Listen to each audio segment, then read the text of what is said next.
Assalamualaikum warahmatullahi wabarakatuh. Alhamdulillahi rabbil alamin.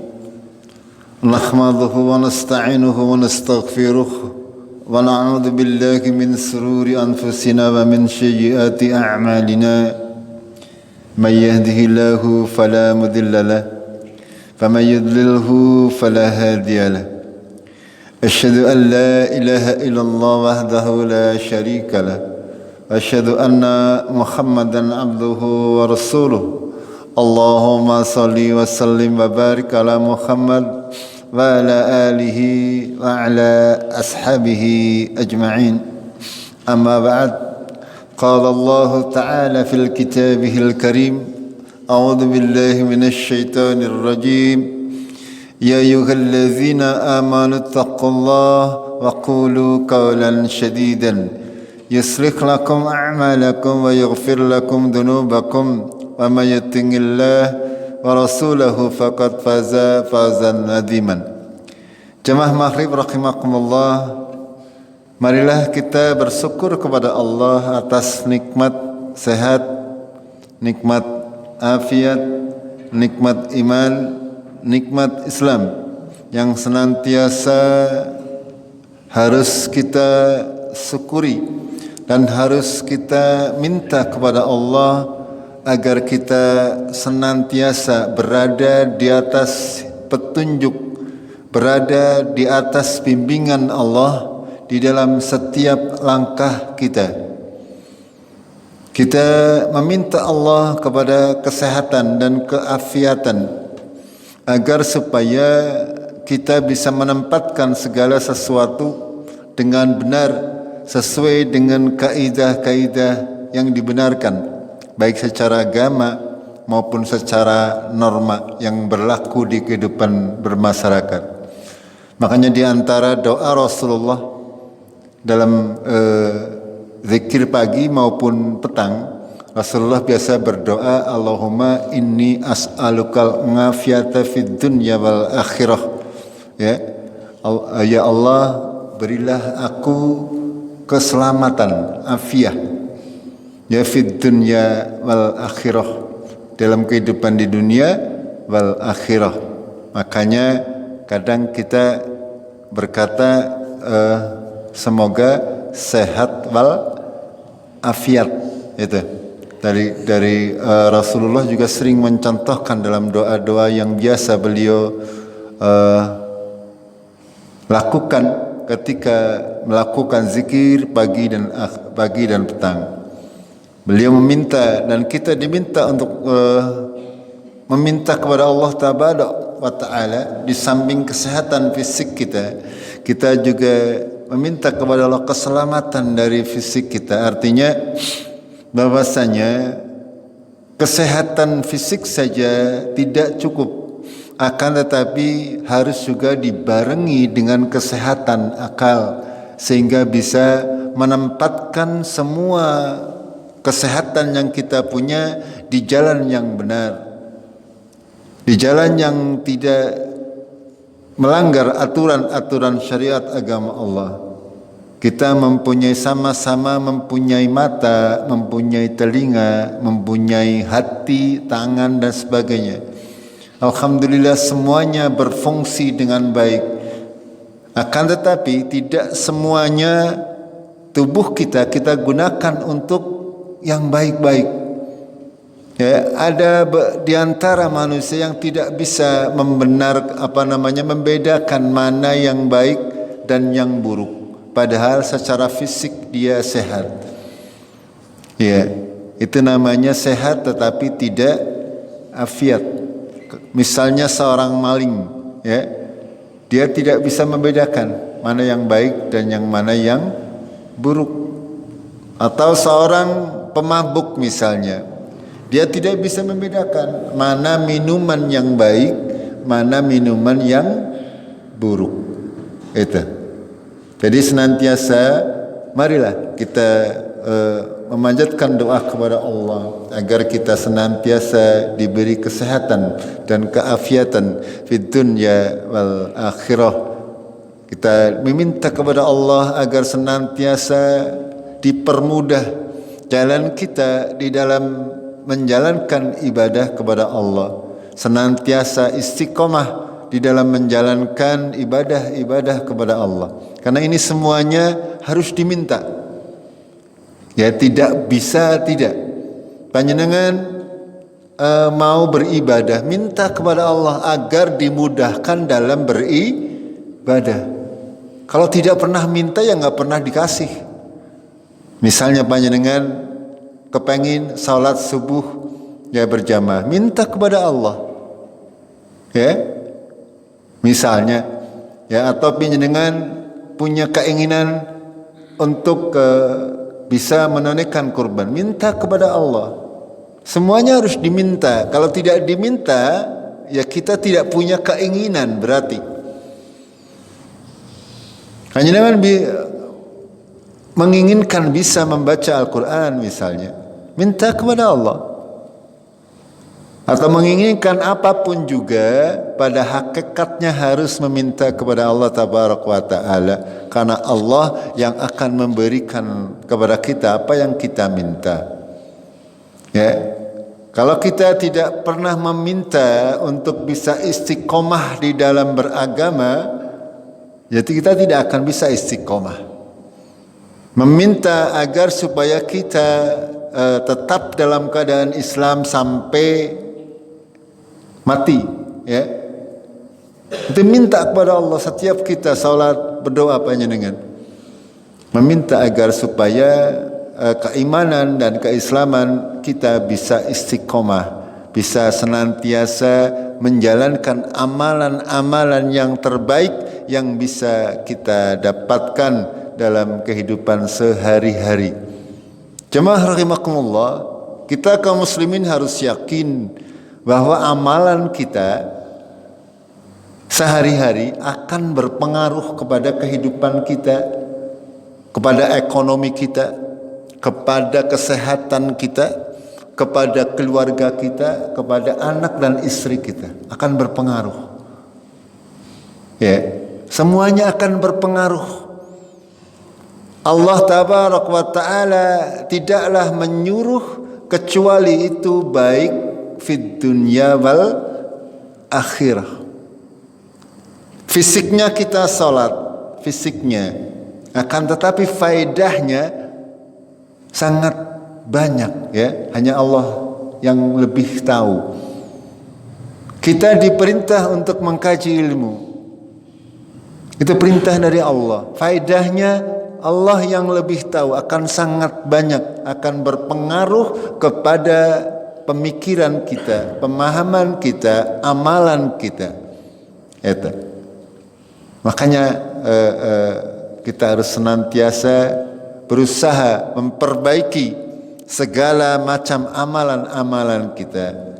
Kalau amalan kita utamanya adalah salat 5 wajib kita. Kalau kita tidak berusaha memperbaikinya,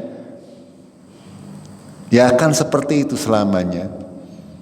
Akan tapi ketika kita berusaha memperbaikinya, insya Allah akan semakin meningkat, akan semakin terasa dalam kehidupan sehari-hari. Yakin saja. Tapi ini semuanya haruslah sabar, ya, istiqomah, butuh kesabaran. Jangan Senin Kemis, ya. Artinya kadang rajin, kadang tidak. Butuh kesabaran yang istiqomah agar supaya benar-benar berfaedah, benar-benar berpengaruh kepada kehidupan pribadi, utamanya kehidupan keluarga dan juga kehidupan lingkungan secara umum seperti itu. Jemaah rahimakumullah, pada hari ini kita sedikit akan mempelajari tentang kaidah fikih. Kaidah fikih artinya patokan-patokan yang digunakan dalam syariat agama Allah terkait segala macam perkara, agar supaya kita semakin meyakini apa-apa yang menjadi aturan syariat agama Allah. Ya. Ketika kita mendapatkan perintah ya kadang kita merasa ragu-ragu terhadap sebuah perkara yang diperintahkan oleh Allah. Kenapa bisa ragu-ragu? Karena ketidakyakinan terhadap kebenaran apa yang diwahyukan oleh Allah ataupun apa yang dicontohkan oleh Rasulullah. Makanya kita sedikit banyak harus lebih memahami. Ada kaidah-kaidah yang mesti kita jadikan patokan di dalam beramal agar supaya kita bisa istiqomah tadi, agar kita bisa senantiasa punya semangat dalam beribadah. Ya, beribadah itu butuh semangat.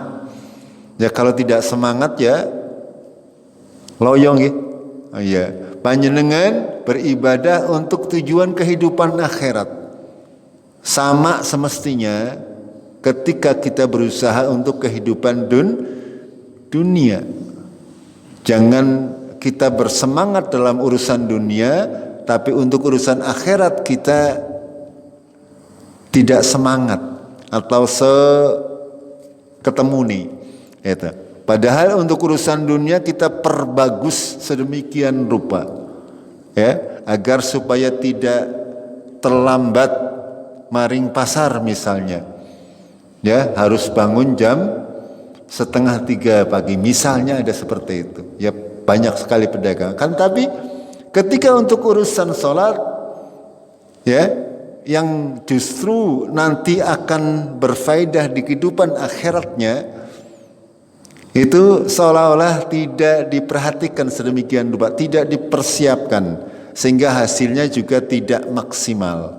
Itu, monggo, ini kita semuanya sama-sama berusaha untuk bersungguh-sungguh, untuk bergairah di dalam beribadah. Tanpa adanya gairah, ya kita akan menjadi apa? Loyong. Ya, harus bergairah, harus menumbuhkan gairah untuk mencintai ibadah. Itu sebagaimana kita bergairah dalam mencintai kehidupan dunia. Aja gairah ngerbaru abang-abang karo ijo-ijo tok nggih.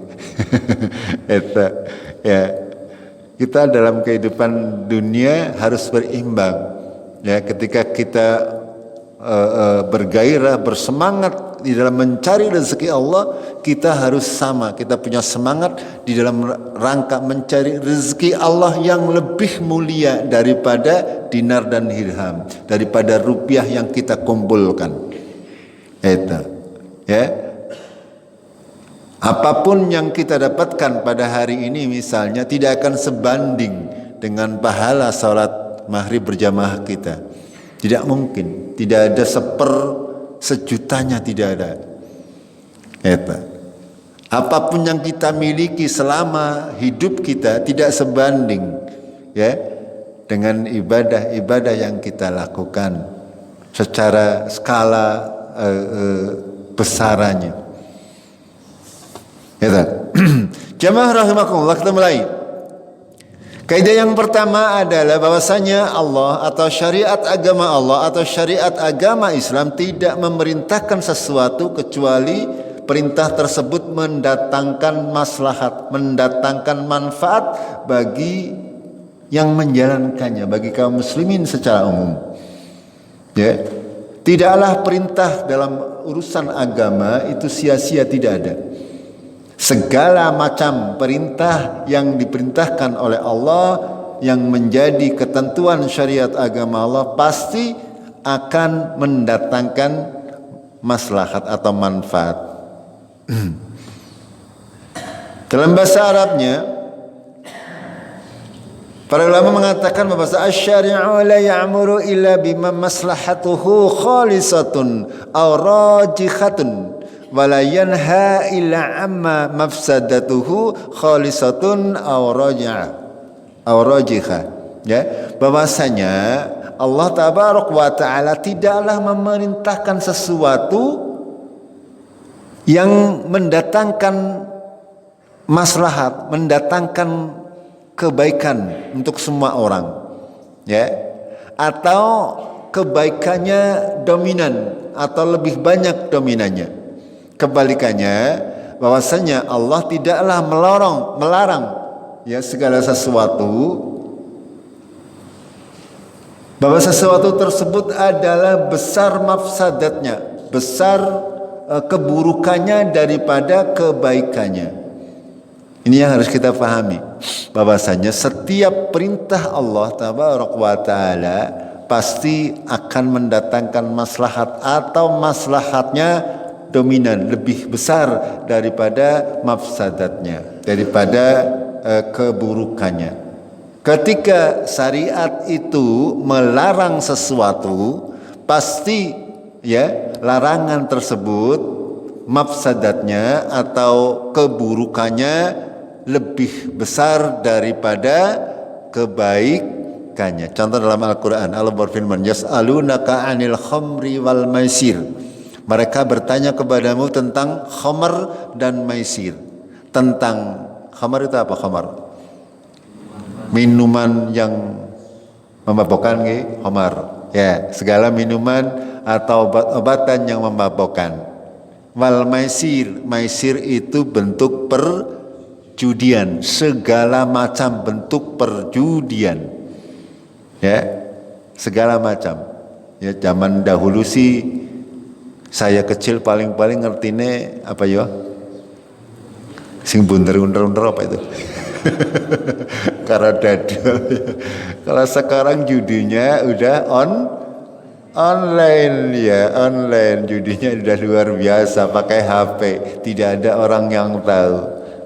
Iya, ngerti-ngerti apa? Ngerti-ngerti kayak ada dua pilihan orang judi, ya. Ada singketon, ada yang menang, ada yang kalah. Tetapi pada hakikatnya tidak ada orang judi itu menang. Kalaupun menang itu paling-paling sedina rong itu. Ya kita perhatikan saja, kita lihat saja. Apa jawaban Allah terkait pertanyaan kaum muslimin pada waktu itu? Ya, sebelum datangnya larangan meminum khamar, para sahabat radhiyallahu anhum, orang Arab pada waktu itu secara umum mereka minum khamar. Ya, mereka minum khamar. Sehingga suatu ketika ada sahabat yang lupa, lagi keadaan mabok, melu salat.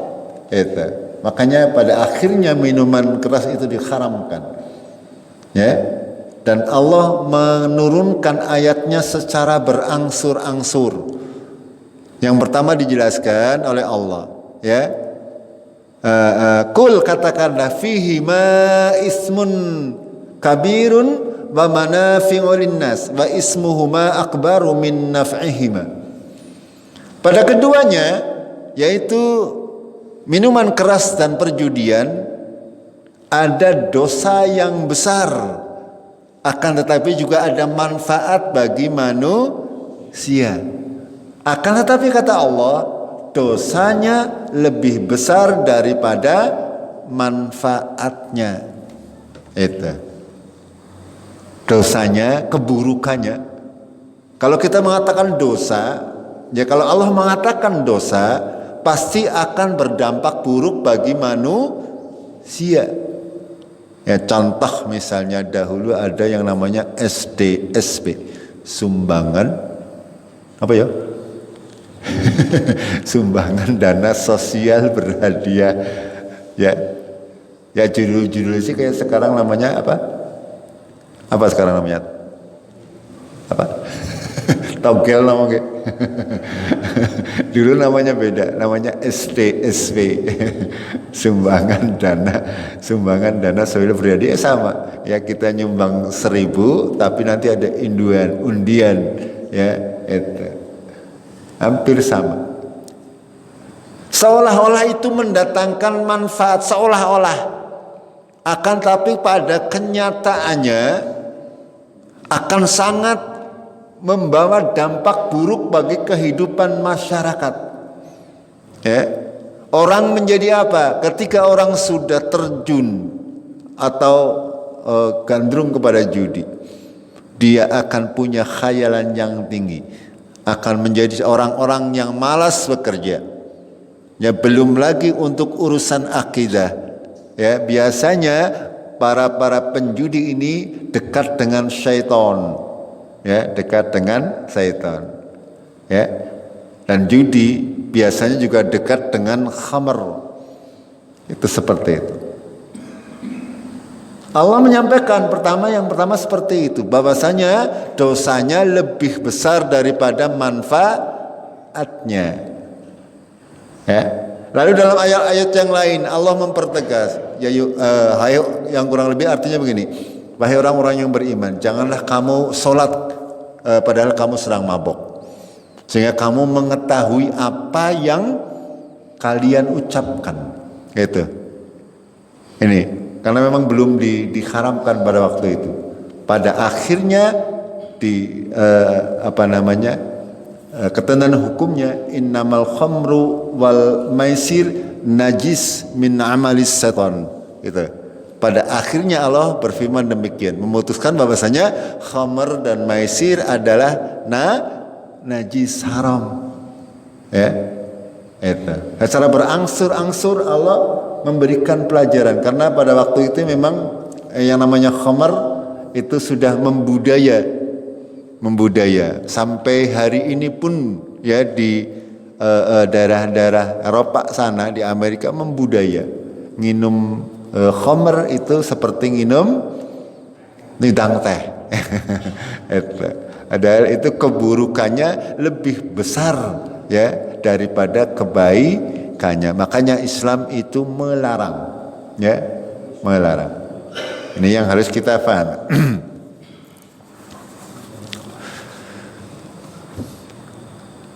Dalam ayat yang lain Allah berfirman, "Innallaha ya'muru bil 'adl wal ihsan wa ita'i dzil qurba wa yanha 'anil fakhsya'i wal munkar wal baghi ya'idzukum la'allakum tadhakkarun."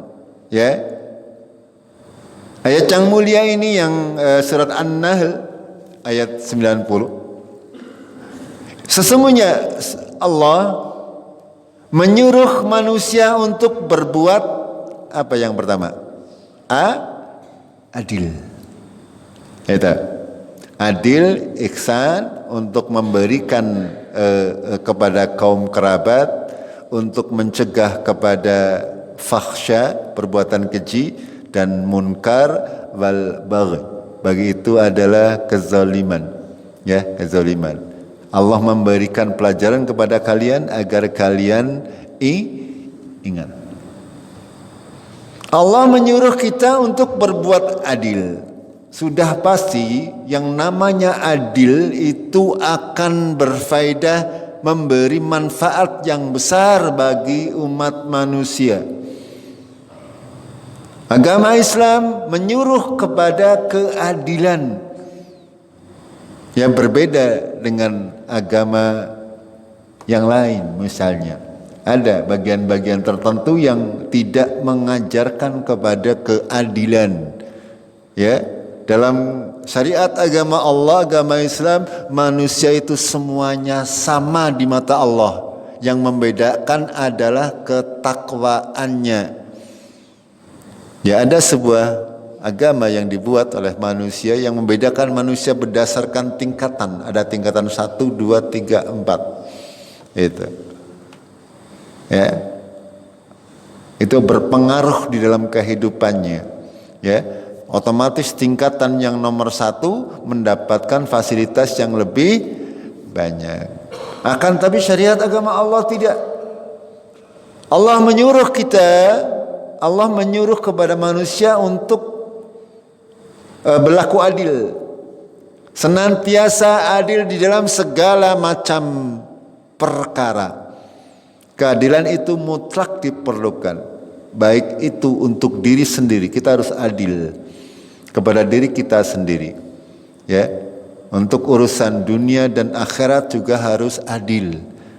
Jangan condong kepada dunia dengan meninggalkan akhirat, harus sesuai dengan yang diperintah oleh Allah Tabaraka wa Ta'ala. Lalu Allah juga menyuruh kepada ihsan, untuk berbuat baik kepada seluruh manusia. Dan juga tidak terbatas kepada manusia. Kita juga harus berbuat ihsan kepada lingkungan kita, kepada hewan-hewan yang ada. Lalu Allah juga memerintahkan kita untuk memberikan, ya, wa itaidil qurba, ya, memberikan sedekah ataupun memberikan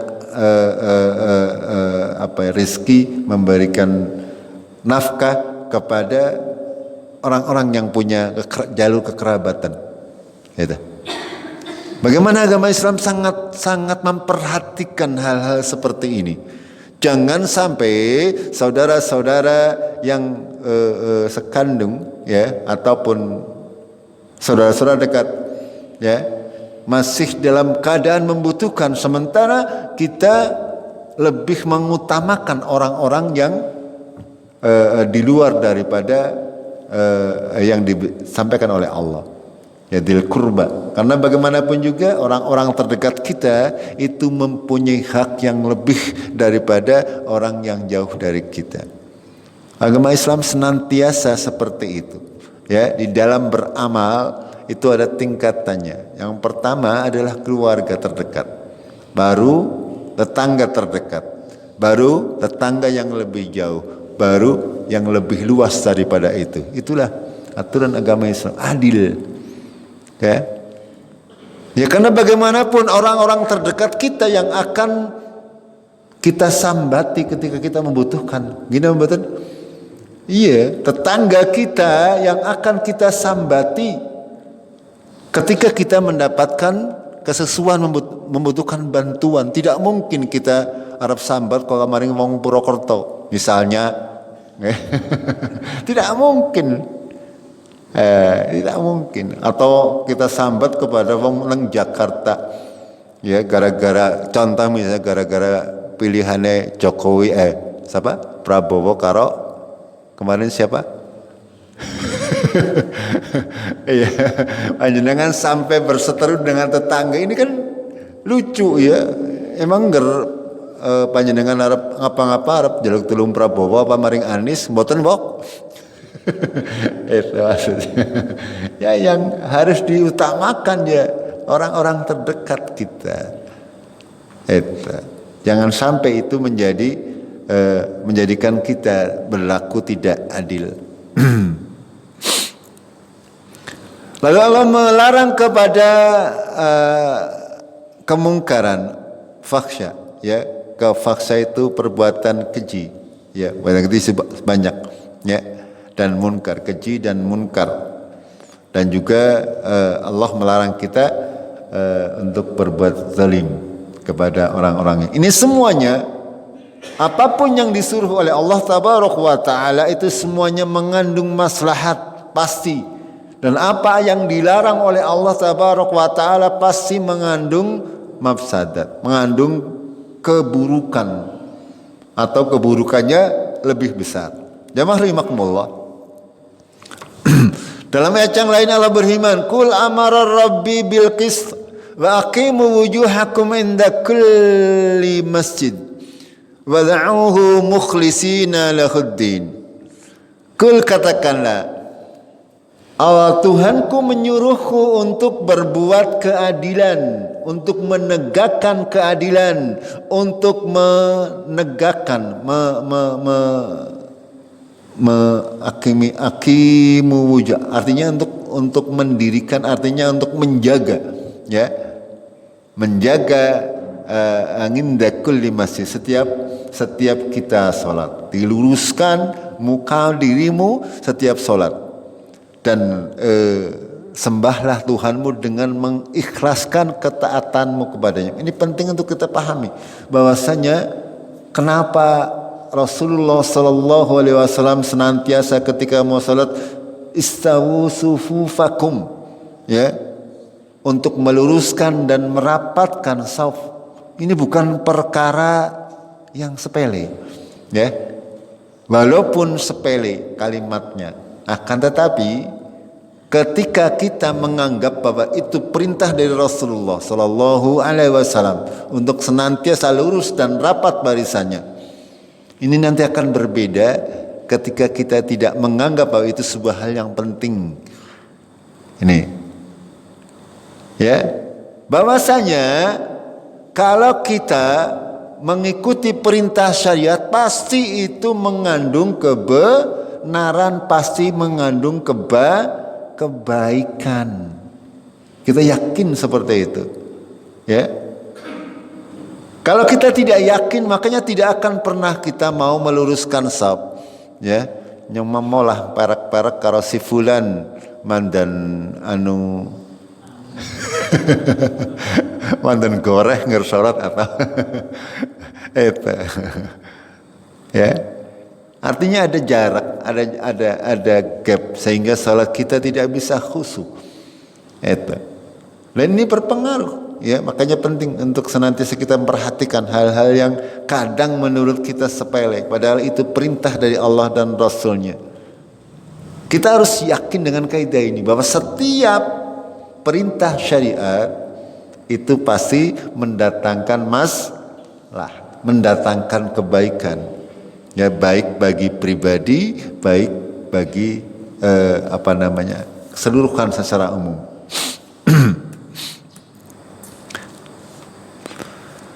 Lalu dalam ayat yang lain Allah berfirman, "Qul innama kharrama rabbiyal fawahisha ma dhahara minha wa ma batan." Ya. Bahwasanya Allah mengharamkan, katakanlah kepada kaum muslimin, ya. Rasulullah diperintah untuk menyampaikan kepada kaum muslimin, Tuhanku mengharamkan fawahisha, perbuatan-perbuatan keji, ma dhahara minha wa ma batan, apa yang nampak maupun tersembunyi. Ini dilarang semuanya. Ya, perbuatan-perbuatan keji yang nampak maupun yang tersembunyi. Wal isma wal baghya bi ghairil haq, ya, dosa dan melanggar atau zalim kepada manusia dengan tidak benar, ya. Yang namanya baghi, yaitu semuanya kezaliman, melampaui tindakan, melampaui batas, itu mengambil hak-hak orang lain tanpa tanpa ada dasarnya, atau mengambil padahal itu bukan haknya. Ini semuanya diharamkan oleh Allah Tabaraka. Walaupun dia seorang presiden, walaupun dia seorang kepala desa, walaupun apapun kedudukannya, yang namanya mengambil hak orang tanpa ada haknya, itu semuanya diharamkan oleh Allah Tabaraka wa Ta'ala. Wa antusriku billahi ma lam yunazzil bihi sultanan wa an taqulu 'ala Allahi ma la ta'lamun. Allah juga mengharamkan kalian berbuat syirik, ya, terhadap apa-apa yang tidak diturunkan dengannya sultanan, keterangannya atau buktinya. Allah tidak memerintah orang untuk berbuat atau menyembah kepada selain Allah, ya, karena semuanya itu tidak ada hujahnya. Tidak ada hujah yang kuat. Tanyakan kepada orang-orang yang menyembah berhala. Ya, pada hakikatnya mereka juga tahu bahwasanya berhala itu tidak mungkin bisa mengabulkan doa. Itu. Karena mereka semuanya beribadah berdasarkan zon, persangkaan. Dan agar supaya mereka tidak mengatakan apa kepada Allah apa-apa yang tidak mereka ketahui. Ya, untuk urusan kepada Allah ini urusan gaib. Ya, untuk urusan kepada Allah semuanya urusan gaib. Haruslah ada sultan, ada burhan, ada dasarnya dari Al-Quran maupun dari Rasulullah Sallallahu Alaihi Wasallam. Kita kaum muslimin Harus senantiasa memahami itu semuanya. Tidak boleh kita berkata kepada Allah tentang agama ini sesuatu yang kita sendiri tidak tahu. Mengatakan misalnya ada yang mengatakan Isa anaknya Allah. Bagaimana dia mengatakan demikian? Dari mana dia tahu kapan nikahe sing nikahna sinten iki mbok? Karena sesuatu yang dia tidak ketahui. Orang Yahudi juga demikian. Mereka mengatakan Uzair anak Allah. Siapa ibunya? Itu. Bagaimana prosesnya itu semuanya. Ini contoh-contoh ya. Contoh-contoh antaqulu 'alallahi ma la ta'lamun. Itu. Kita haram, semuanya diharamkan oleh Allah. Dalam ayat yang lain Allah berfirman, ya ayyuhalladzina amanu idza qumtum ilas shalah faghsilu wujuhakum wa aydiyakum ilal marafiq. Ini perintah apa? Perintah wudu nggih. Ingat surat dalam Al-Qur'an ya. Allah berfirman, wahai orang-orang yang beriman, idza qumtum ilas shalah, ketika kamu hendak salat, faghsilu wujuhakum, basuhlah wajah kalian, wa aydiyakum ilal marafiq ya, dan kedua tanganmu sampai sikut, sampai siku. Wamsahu biruusikum, dan basuhlah kepalamu. Wa arjulakum, dan kedua kakimu. Ilal ka'bain, sampai mata kaki. Ini yang disampaikan oleh Allah ya, adalah perintah untuk wudu, surat Al-Maidah ayat 6. Itu yang menjadi dasar perintah untuk wudu. Allah tidaklah memerintahkan untuk berwudu kecuali pasti akan mendatangkan maslahat, kebaikan yang sangat banyak. Ya, kita harus mengikuti apa yang diperintahkan oleh Allah, yakin bahwasanya itu semuanya mendatangkan banyak sekali manfaat. Ya, makanya kita harus menyempurnakan wudu kita. Jangan sampai kita wudunya asal-asalan. Ya, insyaallah panjenengan sudah saged sedaya nggih wudu yang sempurna nopo dereng. Anak saya itu masih suka sembarangan wudunya, kaprut sedela. Ya, secara umum ya, ini yang disampaikan oleh Allah dalam surat Al-Maidah itu rukun wudu itu hanya membasuh wajah, kedua tangan sampai siku, terus mengusap kepala dan kedua kaki. Itu rukunnya. Akan tetapi Rasulullah memberikan contoh yang sempurna terkait wudu. Ya, yang pertama kita otomatis niat wudu ya, tidak perlu pakai usolli apa ya dulu ya diajari. Namaitul wudu lillahi ta'ala, nya kelalan malah itu. Yang jelas hati kita mau ke tempat wudu ya, kita sudah niat. Bacaan doanya apa? Membaca basmalah. Cukup bismillahirrahmanirrahim. Ya, cukup bismillah, tak kena bismillahirrahmanirrahim. Boleh. Yang pertama dibasuh adalah kedua telapak tangan. Lalu mengambil ya dengan kedua telapak tangan kita. Itu contoh dari Rasulullah SAW. Tapi boleh kita pakai gayung juga boleh, enggak apa-apa.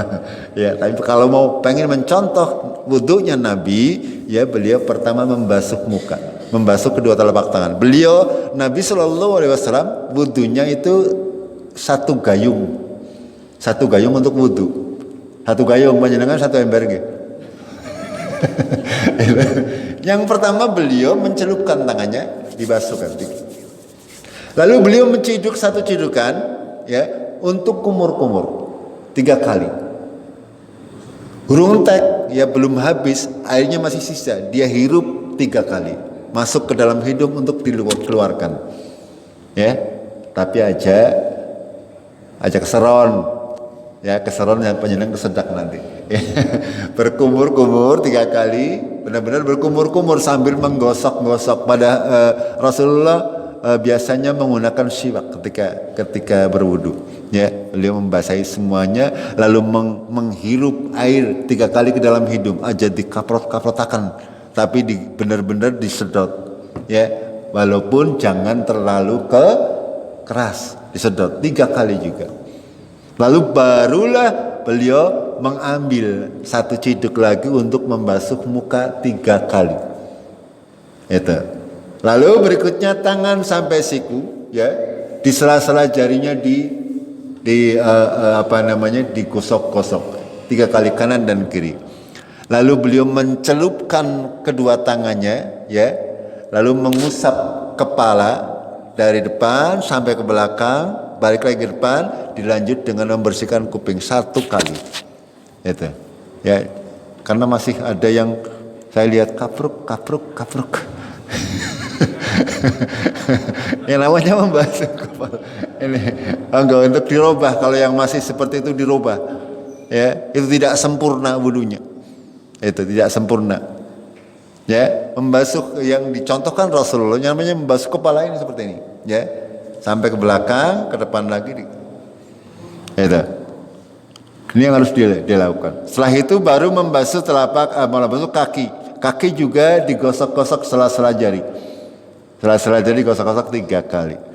Dan jamaah rahimakumullah, Rasulullah hanya 1 gayung untuk 1 kali wudu. Itu. Ya.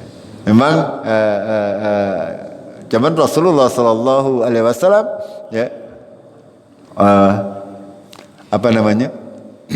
air sangat berharga, gitu. Ya, kita juga semestinya sudah mulai harus ngirit-ngirit ini. Ya, sekarang saja terang 3 bulan wis ngangsu. Ya. Tidak boleh. Pada hakikatnya kita tidak boleh menghambur-hamburkan. Ya, monggo, ini untuk wudu yang masih belum sempurna, disempurnakan. Karena wudu ini menjadi syarat sahnya salat. Semakin sempurna wudu kita, ya otomatis akan lebih sempurna salat kita. Ya, kalau kita mempersiapkan ibadah kita dengan benar, ya insya Allah, ya. Dan itu semuanya, segala macam usaha yang kita lakukan untuk berwudu, untuk berjalan ke masjid, ya, untuk berusaha bangun kalau salat subuh, ini semuanya akan dinilai sebagai amal solih. Itu. Ya, panjenengan misalnya wudune kayak zaman gemien, wudune kudu maring kali. Setiap langkah ke kalinya itu juga termasuk amal solih. Itu. Zaman gemien bener-bener nggih. Ya wudu kudu maring kali atau pisan. Karena nang omah tidak ada air itu. Zaman sekarang sih alhamdulillah lebih dipermudah. Kita lanjut ayat ini. Selesaikan barangkali sambil mengingatkan, ya, panjenengan barangkali ada yang belum sempurna wudunya. Ya. Diperbaiki kembali, ya, jangan sampai kita sudah untuk kaum ibu saya ingatkan, ketika berada di tempat umum, ya, ketika berwudu aja terus jilbabnya itu terlepas kabeh, atau kadang-kadang cincing nanti keduburan. Cari tempat yang tertutup kalau mau melepas. Ya, kalau tidak ada, panjenengan tidak perlu mengusap rambut, cukup mengusap kudung panjenengan boleh. Ya, tidak harus dilepas kudungnya. Kalau itu di tempat umum, ya, kalau tempatnya tertutup khusus kaum wanita boleh panjenengan lepas. Dan harus dilakukan sesuai dengan ketentuan, mengusap seluruh rambut sampai dibalik. Akan tapi ketika berada di tempat umum, ya, harus panjenengan senantiasa menjaga, ya, menjaga. Tidak boleh panjenengan membuka kerudung di tempat umum hanya untuk wudu. Nggak boleh. Cukup dengan mengelap kudung. Gitu. Kita lanjutkan. Wa in kuntum junuban fattaharu, ya. Ketika kamu dalam keadaan junub maka taharu, ya. Harus dengan kalau hadas kecil itu dengan wudu, kalau junub dalam keadaan junub kita harus mandi. Caranya juga panjenengan harus tahu caranya mandinya junubnya Rasulullah. Itu. Mudah-mudahan masih ingat.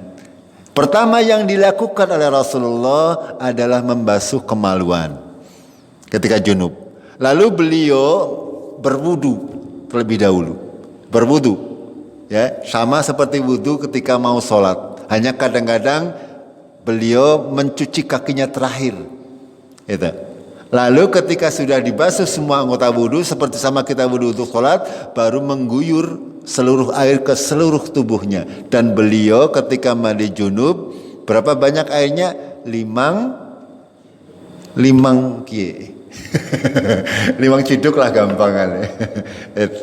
Sangat irit. Itu maksudnya. Setelah itu selesai sudah, panjenengan jangan wudu lagi. Cukup itu, ya, cukup. Boleh, sudah sah untuk sholat. Kecuali panjenengan habis mandi terus kentut lagi atau pipis lagi atau itu semuanya berarti panjenengan harus berwudu. Kalau tidak batal ya sudah, itu sah untuk sholat. Gitu. Ya. Kadang-kadang ada yang orang marem apa ya? Ya habis mandi junub wudu maning. Itu namanya mubadir, ubah-ubah banyu. Gitu. Nih, monggo. Wa in kuntum marda aw ala safarin aw jaa akhadun minkum minal ghaidi aw lamastumun nisa. Ya, jika kamu sakit atau berada dalam perjalanan atau kamu habis ke toilet, ya. Ya. Aw jaa akhadun minkum minal ghaidi, itu toilet. Ghaidi itu toilet, ya. Ketika kamu habis buang air besar atau buang kecil. Aw lamastumun nisa, atau kamu menyentuh wanita. Ya, ini sudah pernah kami jelaskan. Ya, secara umum kalau menyentuhnya tidak sengaja itu tidak membatalkan wudu. Akan tetapi kita menghindari saja. Kalau sudah berwudu ya jangan menyentuh wanita, baik itu istri, baik itu orang lain. Ya, dengan sengaja. Kalau tidak sengaja tidak apa-apa. Ya, ini diperhatikan. Ini ulama memang berbeda pendapat. Ada yang mengatakan menyentuh, sekedar menyentuh tidak membatalkan wudu. Ada yang mengatakan menyentuh itu sekedar menyentuh itu membatalkan wudu. Agar supaya kita aman, ya sudah, ketika sudah wudu ya ora usah nyentuh, itu seperti itu, aman. Itu. Falam tajidu ma'an, kamu tidak mendapatkan air.